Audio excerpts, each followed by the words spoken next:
jërë ngeen jëf yéen ñi safoo site internet bi di Buzz Actu 221 nuyu nañ leen bu baax jaajëfal leen ci kóolu tege sopp bi ak topp bi nga xamante ne rek yi nag ñu koy topp bu leen fàttee abonné di bës cloche de notification yi ngir mën a am yeneen i info jaajëfal nañu leen bu baax ci ànd bi ak topp bi nga xamante ne rek yi nag ñu koy topp ci site internet bi di Buzz Actu 221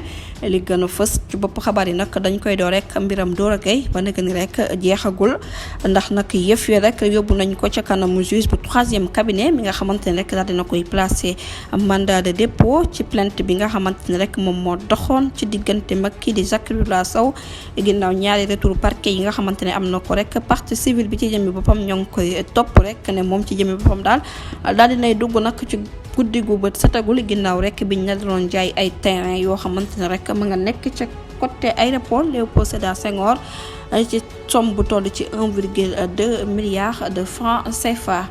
ba tey rek dossier ki nga xamante ne rek moom mooy homme d'affaires bi di Doro Gueye miñ na nag jamono ji daal nekk na koo xamante ne daal diggante ak président ba woon di Macky Sall nekk na diggante boo xam ne rek bu ratax la ak njabootam di wane ne rek kon nag boobule coow génn ca benn yoon ndax nag ginnaaw bu ñu gisee ne rek daal dinay am diggante bu ratax ci diggante ak ki nga xamante ne moom mooy Amadou Sall nekk doom ci président ba woon di Macky Sall.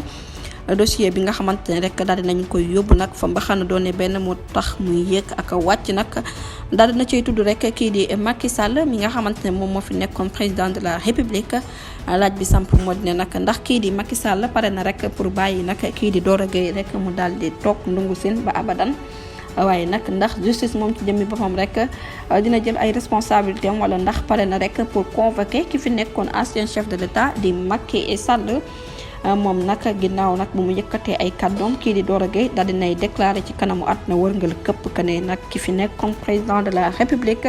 daka daan jox ay mission yoo xamante ne rek moom mu ko doon gérer waaye yan mission la mu nekk ab laaj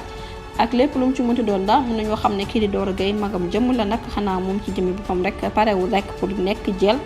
ci yëf yoo xamante ne moom kenn kese rek deful ko def nekk ab laaj boo xamante ne moom la ñu samp